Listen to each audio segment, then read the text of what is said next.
terredefrance.fr, le premier site d'articles français et patriotes, présente Ici Sud Radio. Les Français parlent au français. Les carottes sont cuites. Les carottes sont cuites. Sud Radio Berkov dans tous ses états. À l'heure où certains agriculteurs bloquent la frontière franco-espagnole, en tout cas une partie de la frontière, une histoire exemplaire, une histoire assez terrible, une histoire dure, une histoire passionnante. Ça se passe à Montjols, dans le Tarn-et-Garonne. On en parle tout de suite. Sud Radio André Berkov. Berkov dans tous ses états, ça balance pas mal sur Sud Radio. C'est bien que le cochon, le cochonaille, etc. Et c'est vrai, hein. Et c'est vrai qu'on aime ça, soyons clairs, hein. Je veux dire, c'est un des plaisirs alimentaires de la vie. Et en même temps, je voudrais rappeler ce qui s'est passé. Et on l'a tous vu, et vous l'avez tous vu sur les écrans de télévision, vous l'avez tous vu en images sur les réseaux. C'était le premier jour du Salon des agriculteurs, du plus récent Salon de l'agriculture, porte de Versailles à Paris. Emmanuel Macron était là pour inaugurer. Et on a vu ces images, mais écoutez déjà le son.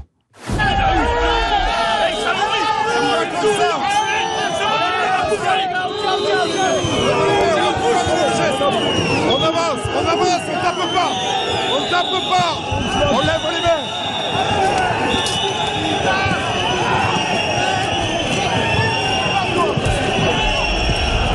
On tape pas, on lève les mains. C'était vous, Jean-Guillaume Mercadal, excusez-moi, Pierre-Guillaume Mercadal.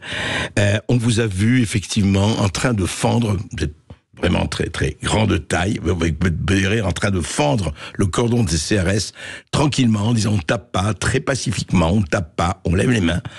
Et effectivement, j'ai voulu en savoir plus sur vous. Et cette histoire est absolument, je dirais à la fois triste et exemplaire et formidable par ce qui s'est passé ensuite. Alors, bonjour d'abord, bonjour à vous. Bonjour Monsieur Berkov et merci pour l'honneur d'être dans votre émission dont je suis aficionado depuis de nombreuses années. Merci à vous.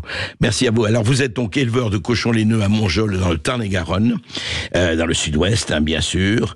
Et on va raconter, je voudrais surtout que vous racontiez ce qui s'est passé.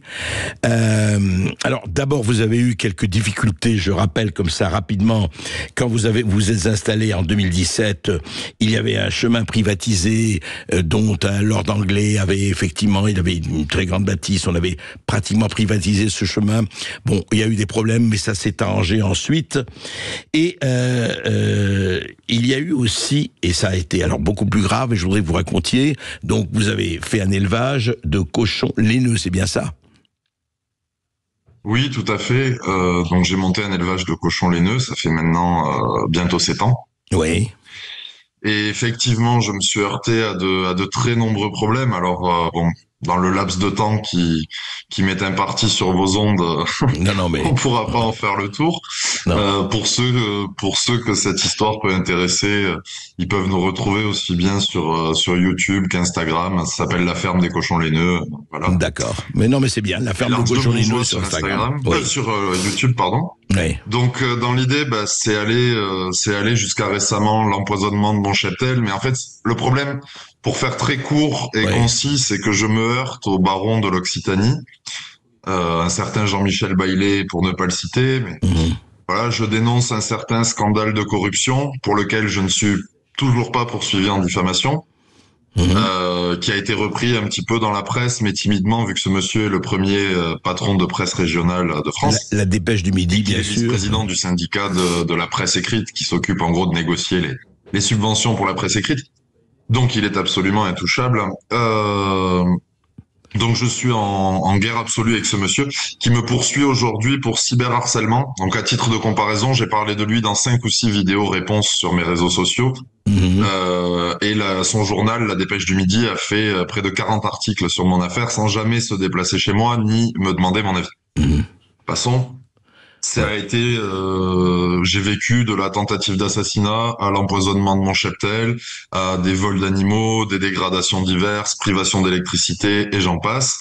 On a tout mis à jour, notamment grâce au courage de celui qui m'a sauvé la vie et qui m'a permis de percer le plafond de verre médiatique que Monsieur Bailey fait peser sur toute l'Occitanie, à savoir Papacito, l'écrivain et youtubeur que vous avez déjà reçu chez vous. Tout à fait, oui. Que je salue et que je remercie pour tout ce qu'il a fait pour moi. Et donc aujourd'hui, il y a quelques semaines en arrière, du coup, quand mon cheptel a été abattu. Oui. Oui, dites-moi. Non, Pierre-Guillaume Mercadal, quand mon cheptel a été abattu, il a lancé une cagnotte. Oui. Qui a donc atteint le demi-million d'euros, sans aucune publicité. D'ailleurs, la seule chaîne de radio qui en a parlé, c'est la vôtre. Vous avez lancé une cagnotte, juste Pierre-Guillaume Mercadal, pour revenir à ce que vous avez dit. D'abord, je le dis parce que c'est coutume.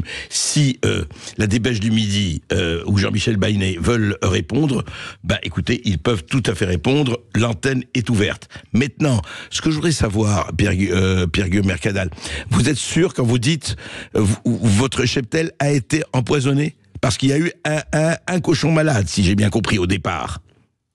Racontez-nous. Non, en fait, il n'y a pas eu un cochon malade au départ. Non, c'est la prophylaxie annuelle qu'on est obligé de faire sur les élevages qui a détecté une maladie. D'accord. Maladie dont il n'y a pas de cas à des centaines de kilomètres aux environs. D'accord. Et sur les, je sais plus, 5000, je crois, sangliers abattus dans mon département cette année, aucun n'était porteur de cette maladie qui est extrêmement contagieuse. Oui. Donc pour nous, c'est criminel parce que vu tout ce qu'on a pu vivre et vu toute l'histoire, j'entends que pour vos auditeurs qui me connaissent pas, ça puisse avoir l'air rocambolesque, mais vu tout ce qu'on a vécu, c'est absolument cousu de fil blanc. Puis si vous voulez, le mois où je dois enfin lancer mes productions de charcuterie après toutes les embûches que j'ai eues, c'est le mois où on m'abat mes cochons. Et sachant que quelques mois avant, on m'en a assassiné par balle et avec du poison. Donc, ah oui, carrément. Vous avez parlé de Monsieur Bailey, Monsieur Bailey ainsi que le maire de ma commune. Si jamais ils voulaient répondre ou qu'on fasse un débat, je serais ravi que ce soit sur vos ondes, mais ces gens se cachent. Et aujourd'hui, ces gens, je vous dis, me poursuivent pour cyberharcèlement ayant altéré leur qualité de vie. Alors, Pierre-Guillaume Mercadal, on verra s'ils répondent ou pas. Écoutez, ça, c'est, en tout cas, on l'a dit, l'invitation est lancée, mais moi, je voudrais revenir sur votre cas et sur ce qui s'est passé avec la cagnotte, parce que c'est ça que je trouve tout à fait passionnant, et votre réaction, et ce que vous allez faire maintenant avec. D'abord, votre cheptel était combien de cochons? 104. J'avais 104 animaux. 104 animaux. Alors, vous dites qu'il y a eu qui ont été abattus par balle, certains. Oui, oui. Il y en a eu 5 abattus par balle et 1 empoisonné en tout début d'année au mois de janvier. D'accord. Donc, après, votre cheptel est décimé, effectivement, et vous lancez, enfin, avec Papacito, vous lancez une cagnotte, et cette cagnotte a, si j'ai bien entendu et compris, a rapporté près de 500 000 euros. Pas de petits dons, elle est encore ouverte à l'heure où on parle. Oui. Elle atteint actuellement les 515 000 euros. Et si on veut, parmi nos auditeurs, certains veulent participer, ils vont où? Faire des dons pour la cagnotte. Ça s'appelle Sauvons la ferme des cochons laineux. D'accord. Sinon, ils peuvent aller retrouver la vidéo explicative parce qu'avant de donner, le mieux c'est quand même qu'ils se fassent leur avis. Bien sûr. Ils peuvent trouver toutes nos vidéos sur l'Arche de Montjoie sur YouTube ou sur Instagram à la ferme des cochons laineux. Alors justement, donc, si vous voulez, oui, allez-y, je vous en prie. Pour en revenir donc à ce qu'on va faire avec cet argent, nous ce qu'on espérait au début c'était 50 000 euros parce qu'en fait avec les indemnisations de l'État, vu que c'est l'État qui m'abat mon cheptel, c'est pas des histoires d'assurance, là c'est l'État qui indemnise. Oui. Avec les indemnisations de l'État, je pouvais pas remettre un cheptel, donc on demandait 50 000 euros. On en a levé plus de 10 fois plus. Mais donc en gros moi je me suis plafonné sur cette somme à 125 000 euros. Oui. J'en ai reversé, parce que donc du coup, j'avais dit aux gens que je mettrais la moitié de la somme dans la création d'un genre de SAMU social pour aider le monde agricole. Oui. Donc là, je vais y venir. Et donc en gros, au final, j'ai gardé 125 pour moi, j'ai reversé 125 de façon privée, et tout ce qu'il y a au-dessus, ça part pour le SAMU social. Donc à l'heure actuelle, on est déjà sur 260 000 euros pour le SAMU social, qui va donc s'appeler Sésame. Donc comme le sésame, la céréale, et aussi pour Sésame, pour l'aspect religieux. Oui. Donc ça veut dire service d'entraide et de soutien agricole et de maintien des exploitations sensibles. Donc notre but, c'est de lutter contre les suicides parce que j'ai compris comment on pouvait penser très sérieusement à le faire et puis le faire sans le dire à personne, quoi. Vous y avez pensé, vous avec ce que j'ai vécu. Vous y avez pensé, vous, Pierre-Guillaume Mercadal, pour vous? Quand on m'a annoncé qu'il fallait tuer mes animaux, oui, clairement, oui. Ça a été un moment très compliqué. Ouais. Mais ça m'a fait réaliser, du coup, moi j'avais peut-être cet a priori ridicule, mais je pensais que le suicide c'était quelque chose un peu adolescent, un peu. Et quand on est submergé par un truc et où on veut juste que tout s'arrête, que ça s'éteigne, on comprend, on voit les choses très différemment. Ouais. Donc le but, c'est pour nous maintenant, ça va être d'aller chercher le statut d'utilité publique. Donc en fait, on a fusionné avec une association qui s'occupe déjà d'aider les paysans dans nos départements. En difficulté, mais qui avait peu de trésorerie. Donc, on y amène cette trésorerie. Maintenant, on veut le statut d'utilité publique pour que les dons puissent être défiscalisés. Ce serait la première fois qu'une association qui aide les paysans aurait ce statut. Ça nous permettrait, du coup, des dons défiscalisés à 75% sans limite. Donc, de lever littéralement des millions d'euros et de diminuer drastiquement les suicides parce qu'on parle d'environ 200 suicides de paysans par an. Et ça, c'est ceux qui réussissent. C'est-à-dire, c'est les morts. Oui, on ne parle pas. Il y en a beaucoup plus. Ouais. Ça, c'est terrible. Mais alors, justement, oui. Qu'est-ce que vous voulez en faire? Alors, non, je veux savoir. À côté de ça, ce qu'on veut aussi, c'est amener un. Alors, justement, je vais vous demander qu'est-ce que vous voulez en faire de ce SAMU agricole, de ce sésame, parce que effectivement, compte tenu de ce qui se passe avec les agriculteurs, en tout cas certains, vous parlez des suicides, mais il n'y a pas que les suicides justement. Vous voulez en fait que ça couvre presque tout le territoire ou commencer par le Tarn-et-Garonne et se répandre? Alors l'idée c'est de commencer par un peu tout le sud-ouest, oui. Donc être interdépartemental avec les départements limitrophes autour de nous, donc le Gers, le Lot-et-Garonne, le Lot, le Tarn, etc. Oui. Mais d'obtenir, en fait, on a écrit à tous les partis politiques et on commence à recevoir pas mal de soutien. Il y en a encore un certain nombre aux abonnés absents, mais on a eu plutôt des échos sympathiques. Notamment, qu'est-ce que je peux vous dire, le parti Horizon par exemple d'Édouard Philippe, le Rassemblement National, un soutien très sympathique aussi de Nicolas Dupont-Aignan de Debout la France, un soutien un peu timide mais très positif quand même du Parti Socialiste. Voilà, donc c'est parce que nous le but c'est d'être vraiment apolitique et de s'occuper de sauver les paysans en fait. C'est pas un parti politique, c'est pas voilà. Mais Pierre-Guillaume Mercadal, justement, sauver les paysans, aussi un soutien. De sauver, justement, je vous pose la question, sauver les paysans concrètement, vous l'êtes, vous-même, vous êtes éleveur, etc. Pour vous, quelles sont les mesures urgentes avec ce que vous avez déjà récolté, j'espère que vous récolterez, bien sûr, avec Sésame. Quelles sont les mesures les plus urgentes, en tout cas, à prendre par rapport à ce qui se passe? Nous, localement, ça va déjà être de créer plusieurs emplois afin d'organiser tout ça, de fédérer tout ça, parce qu'il y a donc les suicides, mais il y a aussi toutes les exploitations qui coulent. Donc amener un soutien fiscal, un soutien juridique pour ceux qui ont des problèmes. Et donc on propose aussi des sièges dans notre association au service de l'État, donc à la DDT et la MSA, pour être totalement transparent et pour qu'ensemble en fait on puisse aller trouver un maximum de cas en difficulté, les prendre le plus tôt possible et les accompagner sur ces 3 volets. Si on obtient le statut d'utilité publique, ça veut dire qu'on aura beaucoup plus facilement des millions d'euros, donc on pourra devenir national, vraiment aider toute la France, reprendre tout un tas d'associations et les financer, et peut-être apporter même une aide financière directement aux paysans. Mais nous, ce qu'on veut, c'est déjà leur amener un soutien juridique, fiscal et social, les aider par exemple à prendre quelques jours pour éviter de craquer et qu'on fasse tourner leur ferme pendant ce temps. Enfin, ça va se manifester sous tout un tas de formes, et ça, c'est un truc qu'on va créer avec. Dans cette association, vous avez beaucoup de paysans bénévoles, mais vous avez des gens qui sont pas paysans, vous aurez les services de l'État et vous avez tous les syndicats agricoles de manière intersyndicale pour que vraiment on crée ensemble une charte pour aider les gens, qu'il n'y ait pas de différence de traitement. Si vous voulez que tout le monde soit logé à la même enseigne, quelle que soit la production, l'orientation politique, voilà. Et je me permets de faire une petite parenthèse pour remercier votre sponsor. Et je peux jurer à vos auditeurs que c'est un hasard absolu, parce que vous êtes sponsorisé par Terre de France, et la première société qui m'a contacté pour faire un don à notre association, c'est Terre de France, qui s'est engagée à donner prochainement 1000 €. Donc c'est extrêmement gentil à eux, donc j'en profite pour les remercier ici. Écoutez, j'en suis ravi, et on les remercie aussi, et j'en suis ravi pour vous. Mais qu'est-ce que vous a fait, Pierre-Guillaume Mercadal, parce que j'ai trouvé ça assez formidable. Vous attendiez à avoir 50 000 euros quand la cagnotte a été lancée, voilà, et vous en avez eu près de 500 000, et aujourd'hui c'est plus de 500 000. Qu'est-ce que ça vous a fait, vous, personnellement, quand vous avez vu que les gens, des gens je pense de partout, répondaient de cette façon, avec cette ampleur?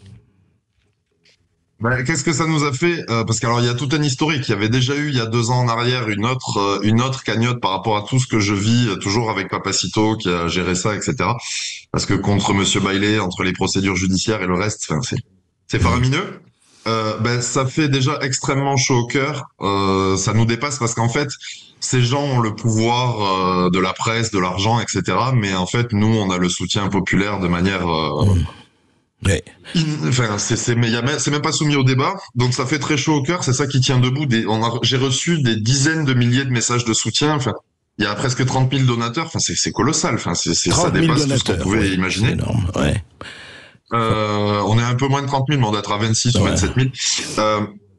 Et donc du coup, bon, ce qu'on vit, j'ai même pas les mots pour vous décrire ce que ça fait. Mais ce qui est le plus fort, on va dire, c'est qu'on se sent une responsabilité en fait de pas décevoir ces gens et en fait c'est tellement grand ce que les gens nous donnent qu'on doit en faire quelque chose de plus grand et qu'on doit prêcher par l'exemple. Et moi j'ai du mal un peu avec les solutions nationales et avec le cinéma un peu politique qu'on peut voir de temps en temps, mais je crois au changement en prêchant par l'exemple et en changeant les choses localement.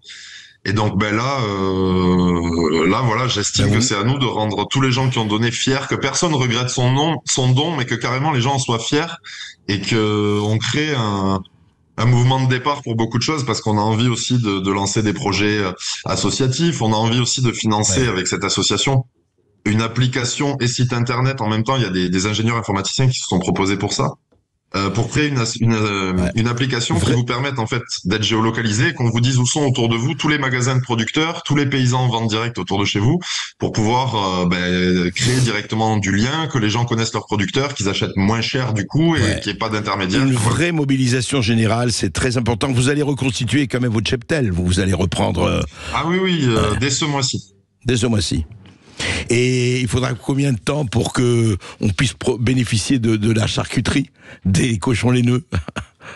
Mais c'est... alors pour bénéficier de la charcuterie des cochons laineux, ça va être juillet-août, j'espère. Hein. Normalement, il n'y a pas de souci. Juillet-août, on sera bon. Eh ben formidable. Eh bien, on prend ce rendez-vous. En tout cas, ce qui est juste... Oui, dernière question, puisque vous êtes dans le sud-ouest. Que pensez-vous de la mobilisation par rapport à la frontière espagnole, ce qui se passe là-bas? Vous en pensez quoi?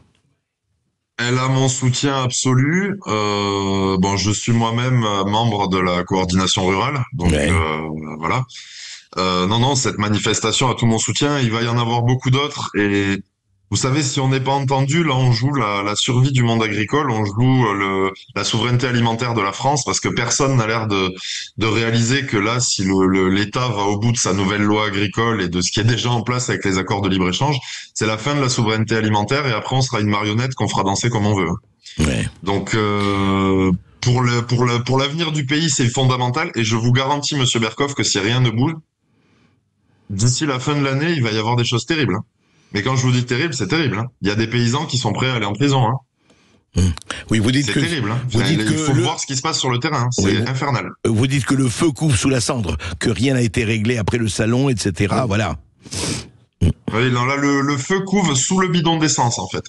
Ah oui, carrément. Et je vous assure que cet hiver, si rien n'a été fait, ça va être terrible. Hein. Mais vraiment. Hein. Mais écoutez, espérons que vous soyez entendu. Trop tard pour pleurer. Hein. Oui, je veux dire, espérons vraiment que vous soyez entendu, Pierre-Guillaume Mercadal. En tout cas, ce qui est très intéressant et très encourageant, c'est que voilà, des milliers, des dizaines de milliers de personnes se mobilisent quand il faut se mobiliser. Et je crois que c'est une très bonne chose. En tout cas, on suivra évidemment ce qui se passe. Et puis, rendez-vous en juillet pour la charcuterie des cochons laineux. À très vite. Merci Monsieur Berkoff. Merci Pierre-Guillaume Mercadal d'avoir été avec nous. Je rappelle que vous êtes éleveur de cochons à Montjols dans le Tarn-et-Garonne. On va marquer une courte pause sur Sud Radio. On revient dans un instant pour les perles, les huées et les bravos d'André Berkoff, direction l'Assemblée nationale. À tout de suite sur Sud Radio. Sud Radio Berkoff dans tous ses états, midi 14h. André Berkoff.